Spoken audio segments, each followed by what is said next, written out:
Today on Inquirer,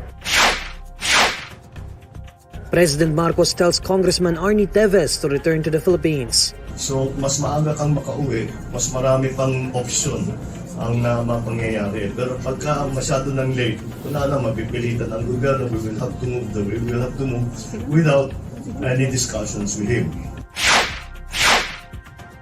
President Bongbong Marcos confirms that new Edca sites will rise in Palawan and the northern and southern parts of the country.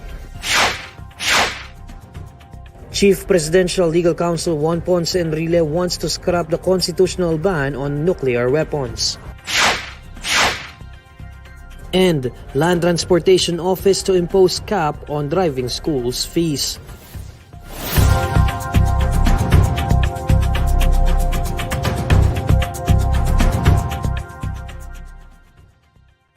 Good evening. President Bongbong Marcos warns Negros Oriental Representative Teves that government will be forced to move without any discussions with him should he remain out of the country. Well, Neil, President Marcos Jr. issued a stern warning to Negros Oriental Representative Teves, who's still outside of the country. Marcos said that Teves should return to the Philippines lest the government will be forced to move without any discussions with him. The president said that as time goes by, Teves' situation will only become harder. Teves has been linked to the killing of Negros Oriental Governor Degamo and 8 other victims after the suspects tagged him as the alleged mastermind in the governor's killing. The embattled representative said that he seeks an audience with Marcos Jr., saying that he might be compelled to return home if the chief executive asks him to. He said that this is because Marcos has more authority over the government and may be more capable of protecting him. He's previously questioned why he's being singled out for his absence in Congress, as other lawmakers also have prolonged absences from their duties. Teves has refused to go back to the Philippines, saying that there's a threat against his life. Marcos, however, has assured him that security will be provided upon his return. Marcos said that Teves is rich and he has a private jet, so he could land in the Air Force Base where he'll be surrounded by soldiers. The president assured Teves that no one will be able to come near him. Justice Secretary Boying Remulla, however, has told Teves to quit the drama and that he should just go home. Umuwi na lang siya kung meron siyang pagkaalinlangan. She should just go home. Tama na yung arte. Siya maarte. Department of the Interior and Local Government Secretary Benjamin Abalos Jr. says 5 more individuals with direct participation in the killing of Negros Oriental Governor Degamo have surrendered to authorities. Abalos, who chairs Special Task Force Degamo, says the 5 are now under the custody of the National Bureau of Investigation. He adds that there are now a total of 10 suspects under police custody. According to Abalos, most of these suspects were former military men. The DILG chief says that the suspects are set to undergo tactical interrogation. On March 21, 4 other suspects surrendered through the Armed Forces of the Philippines. They were allegedly the main players in the attack on Degamo that also left 8 more people dead. President Bongbong Marcos confirms that a new Enhanced Defense Cooperation Agreement or Edca sites will rise in the northern and southern parts of the country as well as in Palawan. Here's John Eric Mendoza with his report. President Bongbong Marcos Jr. announced that 4 new Enhanced Defense Cooperation Agreement or Edca sites will rise in northern and southern parts of the country as well as in Palawan. We'll make a formal announcement, but yes, they have been identified and we can already before I announce it, we will formalize it with our partners in the United States. There are 4 extra sites scattered around the Philippines. There are some in the north, there are some around Palawan, there are some further south. So, iba-iba talaga. However, it can be recalled that aside from Palawan, military officials previously identified Cagayan, Zambales, and Isabela as possible Edca sites. Also, Cagayan Governor Manuel Mamba publicly expressed his opposition with the installation of Edca facility in his province. But Marcos said he has reached out to other local officials who expressed objections with Edca sites. We explained to them why it was important that we have that and why it will actually be good for their province. And mukha naman naintindihan nila because most of the those who had interposed some objections are really right now naintindihan naman nila. They've come around to support the idea of an Edca site in their province. Currently, there are 5 predetermined Edca sites in Palawan, Pampanga, Nueva Ecija, Cebu, and Cagayan de Oro City. The Edca was signed by Manila and Washington in 2014. For INQUIRER.net, this is John Eric Mendoza. Chief Presidential Legal Counsel Juan Ponce Enrile wants to scrap the constitutional ban on nuclear weapons in the country. The politician says the ban on nuclear weapons was imposed by the administration of former President Corazon Aquino, who took office after the ouster of President Ferdinand Marcos Sr. in the 1986 People Power Revolution. The restriction on nuclear weapons is stated in Article 2, Section 8 of the 1987 Constitution. An opinion that is the most serious and unwanted provision of the Constitution. In the modern world today, a small country can protect itself against the superpowers if they have nuclear weapons. We should remove that restriction and make the country flexible. If we can afford it, we should also have nuclear weapons so that our people will not be trampled upon. Enrile also points out the need to have nuclear power as an alternative fuel to boost the economy, noting that supplies of oil and natural gas are already dwindling. Senator Robin Padilla, the leading proponent of the charter change bid at the Senate, then asks Enrile if these proposed reforms in the Constitution were urgent. To which Enrile replied that it's necessary to amend it, but not to the extreme of opening it immediately. Next on Inquirer Today, Land Transportation Office to impose cap on driving schools fees. Senate probe into delays in processing SSS benefits sought. And INQUIRER.net report wins in 2023 Lasallian Scholarum Awards. This Inquirer Today will be back shortly.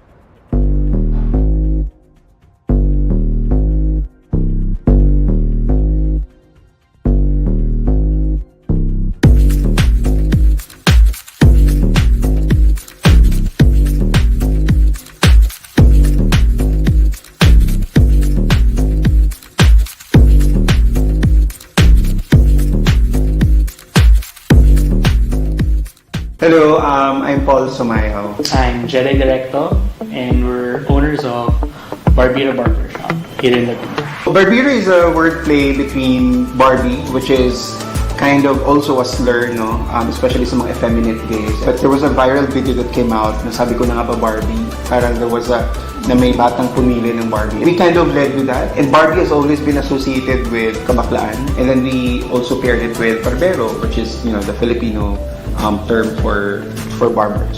Sabi nila, haircuts are generally historically gendered, no? Barbershops are for men, salons are for women. And that's what Barbero is for. We wanted to create that conversation na hindi kailangan, may gender distinction ang haircuts ng babae at lalaki or anyone in between.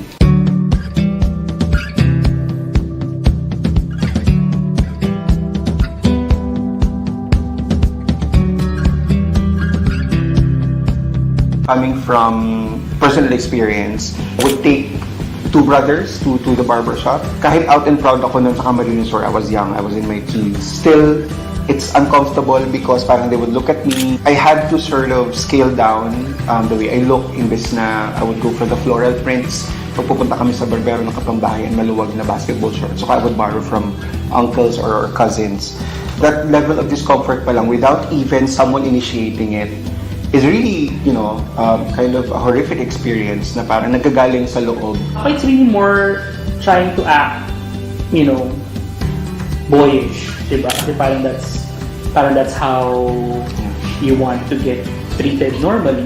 Di ba? Parang, I was always conscious of, not trying to be too effeminate. Nung bata ako, conscious ako doon kasi parang may uncles, may titas would always call me out on that. Kasi parang dapat lalaki ganito.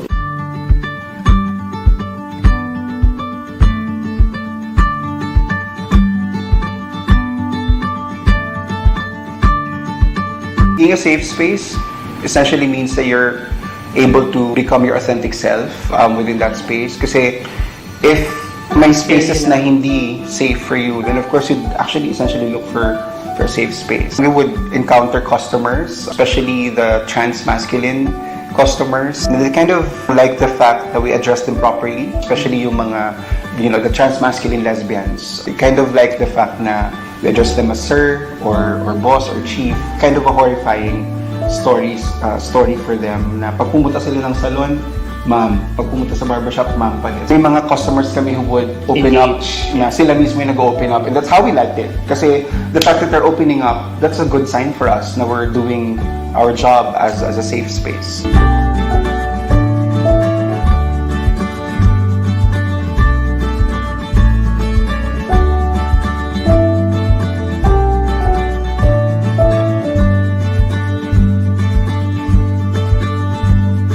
Yung training talaga pinaka tumatak sa isip ko doon yung parang discrimination. Lahat ng nakakasalumuha mo, hindi mo pala alam yung tunay na gender, ganun. Baga parang respect mo lang.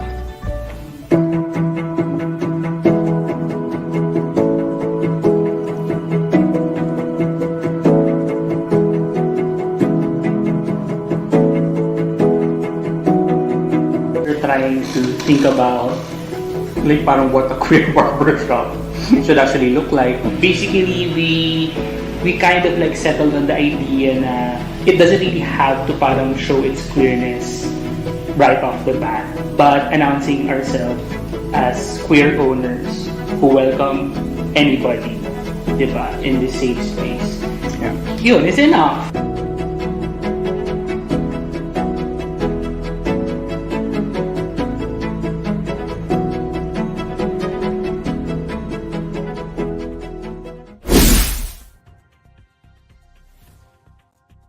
The Land Transportation Office will begin imposing caps on driving school fees nationwide starting April 15. In a press briefing, LTO Chief J.R. Tagades says the maximum total prescribed fee for the motorcycle course is 3,500 pesos or 1,000 pesos for the theoretical driving course and 2,500 pesos for the practical driving course. Meanwhile, the maximum total prescribed fee for the light vehicle course is 5,000 pesos or 1,000 pesos for the theoretical driving course and 4,000 pesos for the practical driving course. But Tagade reminds aspiring drivers that theoretical driving courses are also available at LTO's regional offices for free. Meanwhile, driving schools that fail to comply on the first offense will be fined 50,000 pesos and suspended for 6 months. The second offense will incur a 100,000 peso fine and 1-year suspension, while the third offense would result in the revocation of the driving school's accreditation. Senator Rafi Tulfo asks the Senate panel on social justice, welfare, and rural development to investigate the delays in processing social security system benefits and pensions. Senator Tulfo filed Senate Resolution 544 calling for the committee to look into the reported long and tedious system of processing SSS benefits, especially retirement claims. He says in his resolution that the delays cause difficulties for retirees who are relying on their benefits for daily living. He also stresses on the Senate's responsibility to ensure that government agencies like the SSS are efficiently performing their duties to the public. Tulfo calls to probe on the existing process and average time to claim SSS benefits, the reasons for delays and how it's being addressed, and the possible reforms to improve the processing. His resolution also calls to look into the feasibility of extending period for filing claims and doing it online, the need for additional funding and manpower in SSS, and the possible establishment of a monitoring system for tracking and updating of members' claims. An INQUIRER.net report on special education for children with special needs was recognized as outstanding online feature article on youth and education in this year's Lasallian Scholarum Awards. The special report, Zero Budget for Special Education in 2023 Makes SPED Law Meaningless, was written on October 4, 2022 by Kurt de la Peña, a content researcher and writer for INQFocus. INQFocus is an INQUIRER.net channel devoted to research, features, and special reports. The winning report laid down how the SPED program in public schools is needed, especially by poor children, and how the non-inclusion of the program in the 2023 National Expenditure Program could impact a law to strengthen inclusive education. Meanwhile, INQUIRER.net's short documentary Sinking Island was also recognized as one of the finalists for the category Outstanding Video Feature Story on Youth and Education. The Lasallian Scholarum Awards is De La Salle University's yearly media recognition program for outstanding coverage of youth and education stories. This year's awarding was held on March 22. Alamin naman natin ang mainit na balita sa mundo ng showbiz kasama si Ervin Santiago ng Bandera. Ervin? Hi Neil at sa lahat ng mga kabandera natin all over the universe. Ito na nga ang latest Bandera Chika. Hindi ako kabit. Yan ang matapang na pahayag ng kapamilyayang actress na si Kira Ballinger matapos madamay sa pakikipaghiwalay ng kapuso actor na si Kelvin Miranda sa kanyang jowang model at social media influencer. May chismis kasi na si Kira raw ang dahilan kung bakit naghiwalay ang kapuso actor at si Rosel Vitiaco. Base na rin sa mga ipinost ng dalaga sa Twitter, halos 3 buwan na ngayon ang nakararaan. Base sa mga tweet ni Rosel, si Kira raw ang dahilan kung bakit sila nagkasira ni Kelvin. Naglabas pa siya ng screenshots kung saan makikita ang palitan ng message ng dating magka-lab team. Depense naman ni Kira, never siyang naghabol at wala siyang inaagaw na lalaki kahit kanino. At gusto niyang ipagsigawan sa buong universe na hindi siyang dahilan kung bakit nakipaghiwalay si Kelvin sa GF nito. Pero in fairness, inamin naman ni Kira na may mali rin siya. Pero ipinagdiinan niya na malinis ang konsensya niya at wala siyang ginagawang masama. Ako third wheel, kung ano po yung naging usapan nilang dalawa ng ex nila, wala po akong alam. Out na po ako doon, and if there's somebody that Ate Girl should talk to, should be there. Pero ako, from a woman to another woman, I understand that pain na, uy, ba't may ganyan? Pero honestly, ako, from my point of view, wala po akong alam. And I'm confident to say na hindi ako kabit, kaya nang sinasabi ng lahat, like what she made me out. So, yun, wala po akong alam. But on my side, excluding her, may mali ako. To be fair, hindi kami ng chats lang yun. Those were just chats. Minsan hindi kami lumabas together. And in the lock-in, we had our PAs. It was always after the set, go to the room, sleep down. Stuff happens. Unfortunately. Pero I did not break them up. And I'm very confident to say that. Because I do not steal men. I do not run after them.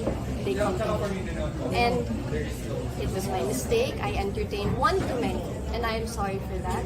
And I am making up for it. I took accountability for my actions. At yan ang Bandera Chika natin today. Thanks, Neil. Maraming salamat, Ervin, and these are the stories you need to know today. I'm Neil Mercado. Catch Inquirer Today live weekdays at 6 p.m. Follow INQUIRER.net on Facebook, Twitter, YouTube, TikTok, Instagram, and Reddit. For more stories, visit INQUIRER.net. Good evening.